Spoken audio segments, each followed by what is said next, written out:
The TVWAN News is proudly brought to you by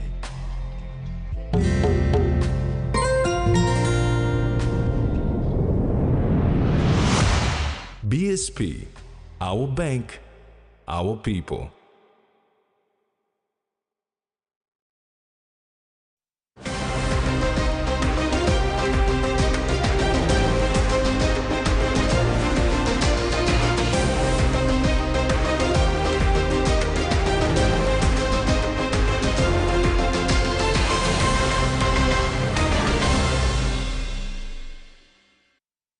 Hello, I'm Carol Kido Jr. with the news.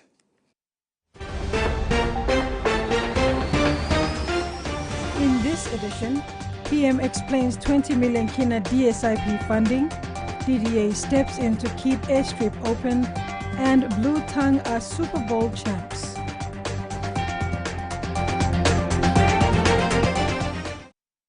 The increased funding of 20 million Kina to each of the 96 districts nationwide is not free money for MPs and will be strictly monitored by the National Monitoring Authority. Prime Minister James Marape clarified the fund allocation after media speculation that MPs will be allocated 100 million Kina per year. He said the Independent Commission Against Corruption will prosecute any leader who misuses these funds. To clear the misconception about the 20 million Kenya District Services Improvement Program funding to its district, Prime Minister James Marape clarified that the funding is not free money for MPs but people's money for development purposes. He said the allocation is based on outcomes the government want for districts and provinces to achieve development goals in education, health, infrastructure, law and order, and the economy.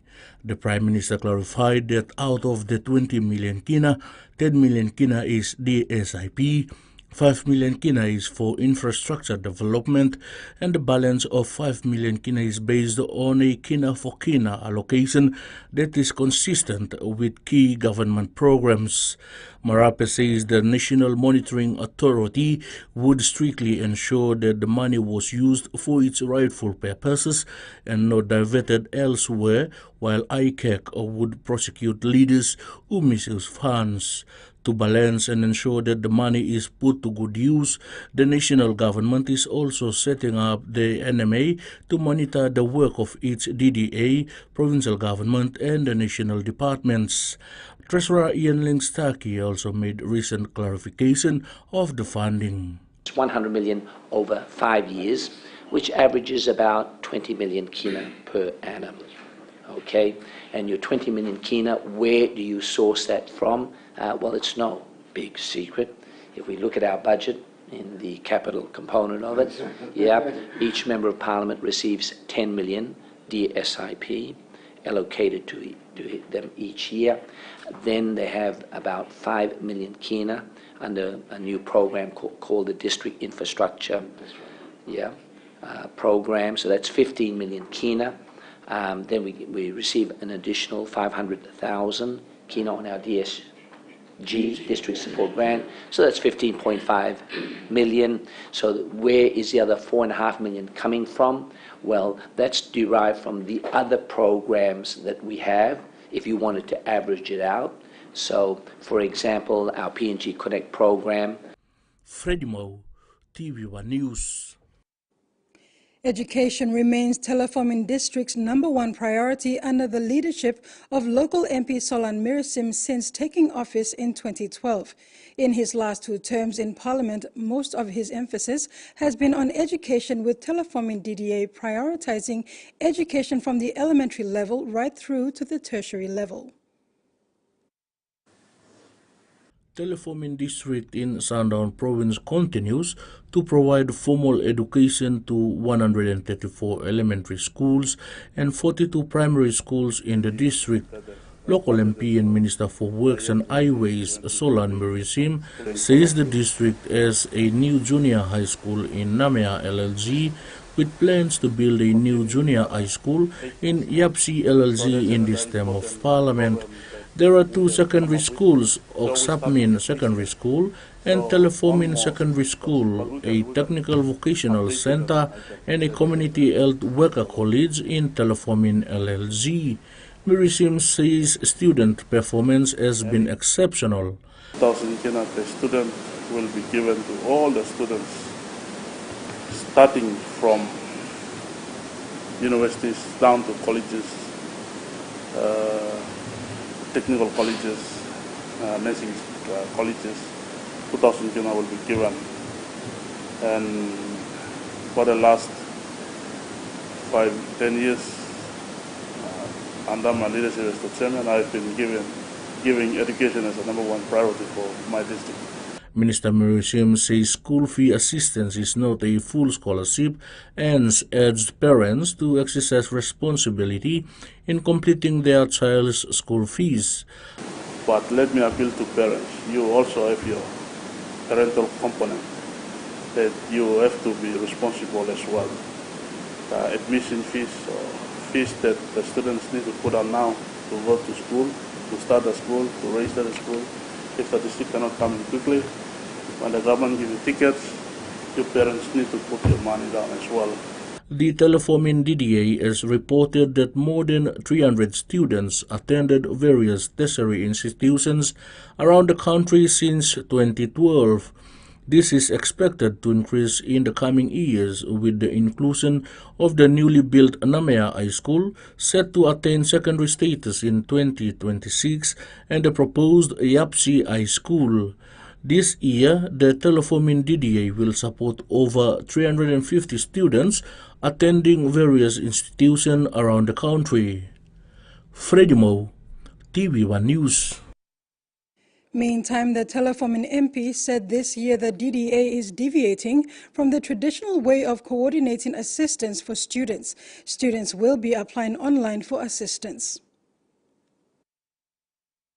If you have not applied through online, let me appeal to students, Telefomin students who are going to schools around the country to please go to Telefomin school fee page and follow the process.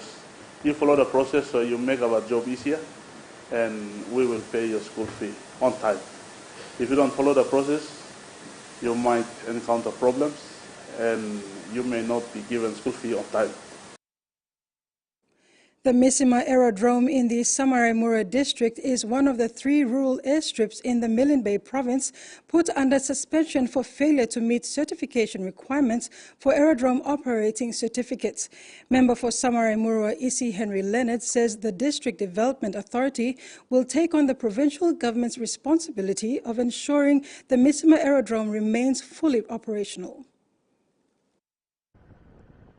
Earlier this month, 3 rural airstrips in the Milne Bay province were issued a notice to airmen or NOTAM for the suspension of use over their failure to meet certificate requirements for aerodrome operating certificates. The notice was issued by state aviation entity New Sky Pacific Limited. The affected aerodromes include Losuya, Guasopa, and Misima. Member for Samarai-Mura Open Electorate, Isi Henry Leonard, says that DDA under his leadership will take on the provincial government's responsibility of ensuring the Misima Aerodrome remains fully operational. For Misima Aerodrome, as you can see that the aerodrome is not closed, except that they've downgraded from big aircraft, or over 20 passengers, to light aircraft, less than 20. So the aerodrome is still open, except that the big aircraft will not land due to certain defects towards the eastern end of the runway. MP Leonard says due to rainy weather, the eastern end of the runway is compromised. He adds that the downgrade of service will greatly affect workers of mining corporations. We have bulk of the employees who are engaged by the respective mining projects in the country, whether it be Pogra, Lihil, Octedi, even Hidden Valley.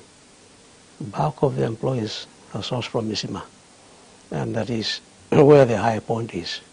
The member says the cost to fully upgrade the Misima Aerodrome, complete with modern facilities and sealing the runway to cater for larger aircrafts, is 74 million kina, according to project scope supplied by China Railway. Now for us in Misima, we are the end users, and that aerodrome is very, very important and vital for service delivery, and especially for transport of our people, of our produce and services in and out of the district. MP Leonard says he will not waste time. He says a contractor will attend to fixing the eastern end of the runway as soon as possible. Furthermore, MP Leonard stated that production at Lihir Gold Mine drops by 25% when workers engaged by Newcrest from Misima don't go to work. The member says he will also be reaching out to Lihir for funding support through their tax credit scheme for the long-term maintenance of the Misima Rural Airstrip. Misima employees who are engaged by Newcrest, when they don't go to work, production at Lihir Gold Mine drops by 25%. So it creates that impact within the production targets. So they cannot have Misima mines being absent for the duration. They must be there as per the schedule. I will then ask support, and where they can support, they can do that appropriation. But through the tax credit scheme, we can source funding from Real Gold, and they can help me actually not only the short term, but for the long-term measure, that is to seal the airport and have the necessary and vital infrastructure needed to upgrade to the capacity where we can have big aircrafts to land on Misima and to sustain their need, their flights for their employees on a daily schedule. TV1 News continues after the break. Stay with us.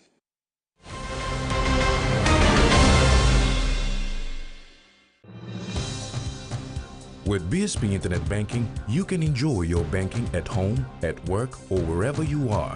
BSP Personal Internet Banking allows you to view your accounts and transactions, transfer money, bill pay, schedule future payments, or access your bank statements. Visit your nearest BSP branch to register now. BSP Internet Banking, the smarter way to bank. BSP, our bank, our people. It's that time again! Scale Rise is giving you the chance to win some Scout School money for 2023. Over 220 winners, 4 fortnightly draws, that's 55 fortnightly winners. Cash prizes starting at 1,000 kina, 2,000 kina, 3,000 kina. They also have consolation prizes of 500 kina. Buy any Scale Rise or Ori Rise to enter the promotion for your chance to win the Scout School money. Terms and conditions apply. Scale Rise, the Grain Changer. Open Nets.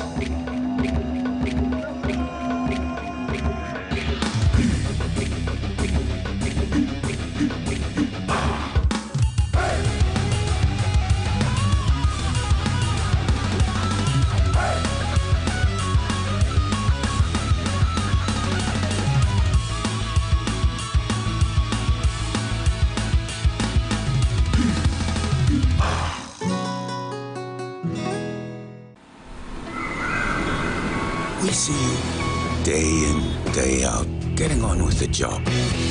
Coming out on top, because you're not one to back down. From the islands to islands, from the southern to the north, we see you, moving heaven and earth to move our country forward.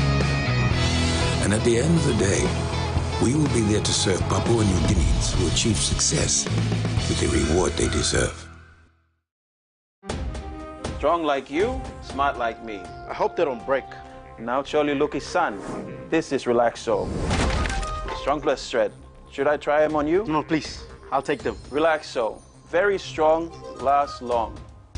A quick favorite meal for the day does feel good. Snacks noodles is my choice for a simple meal. It is easy to prepare and fast to cook. And with a touch of flavor and ingredients,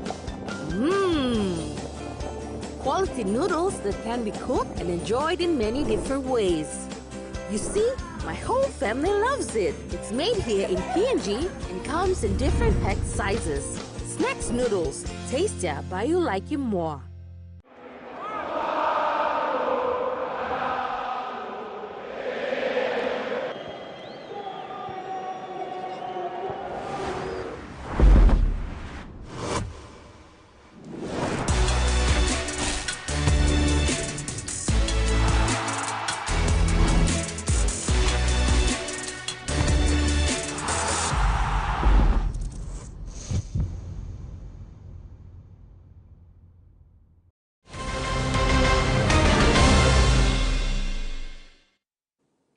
Welcome back. The people of Walagu village in the Southeast Mananda LLG in Mount Bosavi have thanked the chairman of Southeast Mananda Special Purpose Authority, Ipape Hulijeli, for launching the authority in their village recently.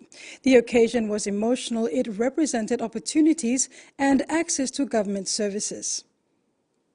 February 9, 2023, Chairman of the Southeast Mananda Special Purpose Authority, Ipape Hulijeli, led a delegation consisting of officers from the Department of Petroleum, the Department of Local and Level Government Affairs, and media personnel to Walagu, a remote village in the jungles of Mount Bosavi. After almost 2 hours of flight time from Port Moresby to Walagu, the chairman and his delegation were traditionally welcomed by Walagu locals. The Shinsha welcome was emotional for the visitors. You mean like working planting something, working road go, working over something go. That's all figure money million and you mean no taxi. Legally something you mean kiss him low and working or something. Now government for giving some money or no got you mean no salary. Or give him by something about. Some least time you give him Pinisia. Local man Richie urged his people to give their utmost support to the Southeast Mananda Special Purpose Authority as it works towards creating more opportunities and access to government services. No go look away. If you 2% more on me, press our harim no yao. No what hand mark blon 2%. The Southeast Mananda Special Purpose Authority was established in 2021. Its focus is to connect Mount Bosavi to Como. The authority has delivered a rural health care ambulance and solar systems for Walagu and Agu health centers already. We want direct health service. No indirect. No middleman. But Mibla Harim. Some 1,000 kisim. That's all. No God the handmark. You go to Muruma, you go to Bosavi, you come to Walagu. All walking to name of Walagu. Walagu house it. All walking to name of Walagu primary. One all walking paper. Submission. No God handmark. I broke out. I broke create a meter. I broke man Mary. Freddie Moe, TVWAN News. Secretary for the Department of National Planning and Monitoring, Connie Samuel, thanked the UN country team and partners at the UN Strategic Prioritization and Theory of Change workshop at the Hilton Hotel on Wednesday, 8th February in NCD for their contribution to the formation of the Medium-Term Development Program 4. He made special thanks to the UN country team led by the UN Resident Coordinator Richard Howard for hosting this important consultative workshop on the UN Sustainable Development Cooperation Framework.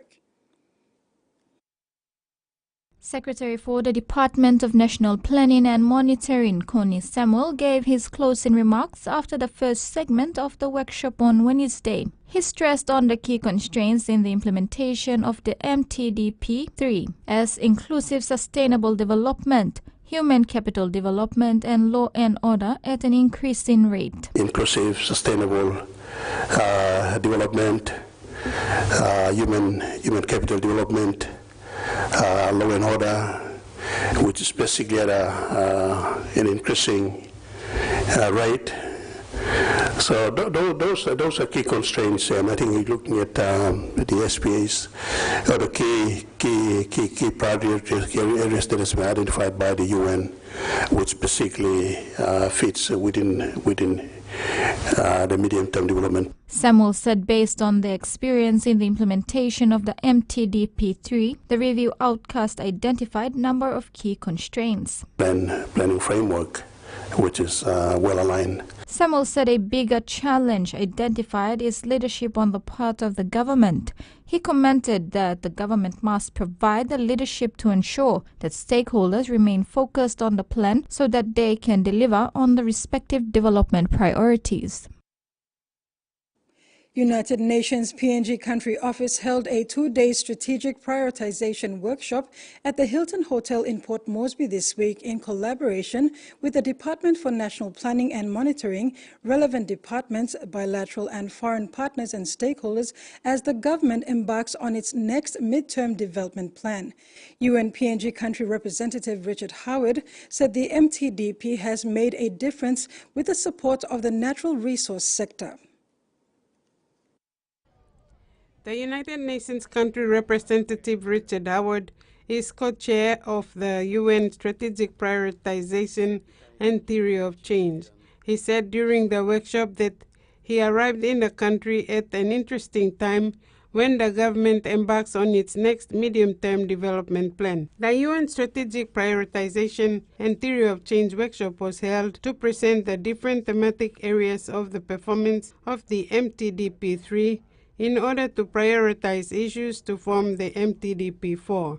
And today we had a presentation on that, and we see really how ambitious that plan is and how it touches on some of the key issues that are so important for Papua New Guineans: economic change, economic growth, diversification into new sectors, improving government services and governance, addressing some of the major challenges in infrastructure and health, WASH. Howard added that it is a very comprehensive plan as many important issues are being considered, but clearly it will require the UN to directly support it in partnership with development partners. You know, I was here in 2010, and we can see such big differences in Port Moresby and the results of that growth, particularly from the natural resource sector. Howard observed further that there have been gains in human development and services for people, but plenty of room to expand on to better utilize the wealth of the natural resource industry to support the people directly and improve services. We all have a lot of work to do going forward, but I see, you know, the people, the willpower, the resilience, the spirit of Papua New Guinea. I'm very optimistic that we can achieve great progress in the next 5 years. Frida Kana, TVWAN News. Coming up in sports, Blue Tongue are champions of the Port Moresby Flag Football League. Taking us to the break now is the weather forecast for the next 24 hours.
Experience a convenient and smarter way to do your banking with BSB Mobile Banking. You don't have to leave the office or your home to pay for bills. You can view your account balance, transfer funds, top up phone credits, or purchase Easy Pay units wherever you are.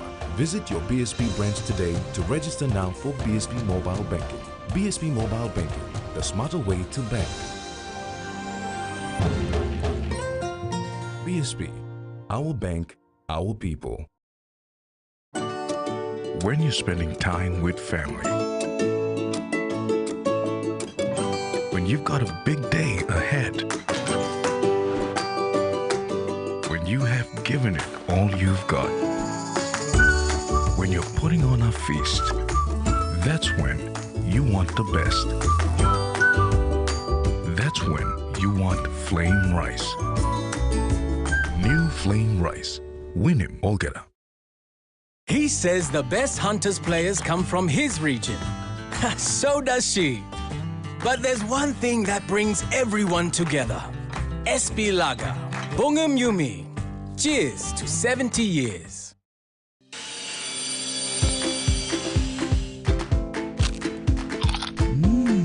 Right across the nation, we eat snack crackers.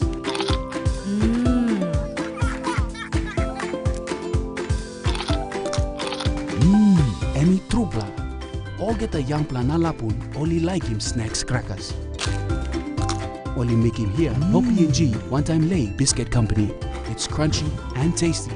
It's irresistible. 2022 Telstra NRL champions, Penrith Panthers Super League champions. Little kick, little drive. Little kick comes through and it's chased by Madison. Takes it on, scores. It's a pinpoint kick.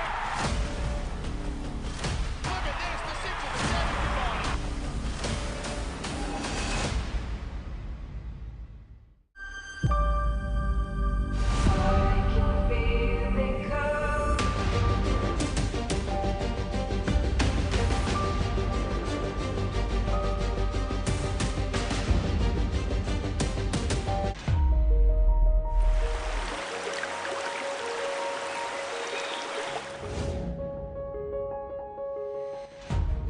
I want you to win somebody's heart. That's Naren. I never asked for your help with anything, Dad. Don't impose your expectations. I'm going to be the one who makes the final decision here.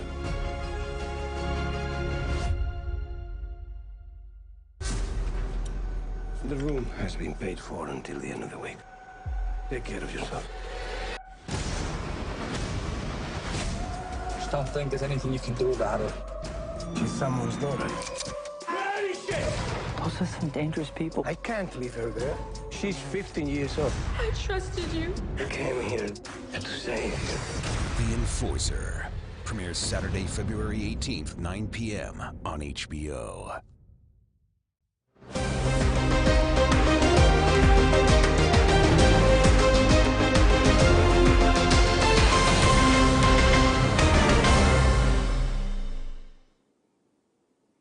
Welcome back. Season 3 of the Port Moresby Flag Football League ended successfully on Saturday with the Blue Tongue team crowned new Super Bowls champions for 2023. Blue Tongue defeated Brothers team and defending champions from Badili, Kavara Heads 50 points to 8 in the grand final decider played at the Sir John Guy's Stadium. It was third time lucky for the Badili boys after 2 unsuccessful attempts in the past 2 seasons. This season, Blue Tongue kicked off their campaign with a spring in their step, winning majority of their games to lead the competition that culminated in the top 4 playoff on Saturday to decide the champions for this season. In the first major semi-final, Blue Tongue beat second place Ohana Broncos 14-8 to book the first grand final spot, while in the elimination final, Camorra again defeated Broncos, setting the big stage for an all-Badili affair. Both teams, pioneers of the Flag Football League, and with a lot of experience, it was anybody's game from the get-go. But it was Camorra that opened the scoring with the first touchdown to take the lead 8-0. The Blue Boys, led by Captain Dylan Hebe, started to open up the game with good awareness, using their skill, the speed, footwork and better ball control, which resulted in 2 unanswered touchdowns and 3 bonuses to take the lead 20-8 until halftime. The second half turned out to be a one-way traffic as the Blue Tongue continued to pile on points through Jacob Imari 3 and Joshua Simon 1 touchdown until full time. The final score, Blue Tongue 50, Kavora Heads 14. Winning captain Dylan Hebe was over the moon after the match. It's hard to describe all the effort and hard work we just put it in. At last we got it.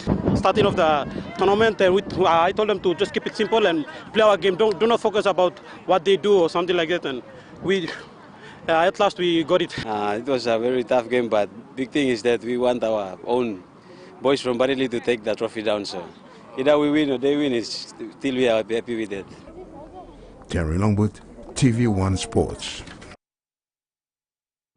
Managing Director and owner of EMK Building and Cleaning Contractor Emmanuel Kange has assured Governor Bird and the people of the Greater Sepik that the Sepik Pride franchise stands ready to align itself with the government's vision in developing rugby league in the region and use it as a tool to drive change in the minds and behavior of young people. He also thanked Chairman Bradley Simon for making a big call on his young playing career to pursue his dream and passion. The Sepik Pride franchise will finally make its debut in this season's Digital Cup competition. It's a great honor for all of us, and so I want to thank Honorable Governor. We align ourselves with your vision in the Greater Sepik. So in whatever way in terms of rugby league development we bring back to the Greater Sepik community, we wanted to align ourselves with your vision there and then see what we can do with rugby league to assist you to change the mindset of our people in the Greater Sepik. So we are stand united to support you. And that ends the news tonight. Before we go, remember to apply the following simple measures to prevent transmission of the coronavirus. Regularly wash your hands with soap and water, cough or sneeze into your elbow, and exercise social distancing. If you are feeling sick, please stay at home. You can also call the COVID-19 hotline number for more information or assistance. Thanks for watching. Bye for now.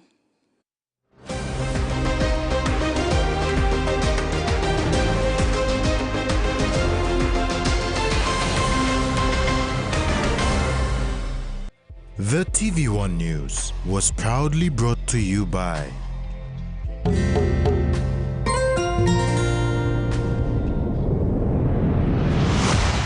BSP, our bank, our people. He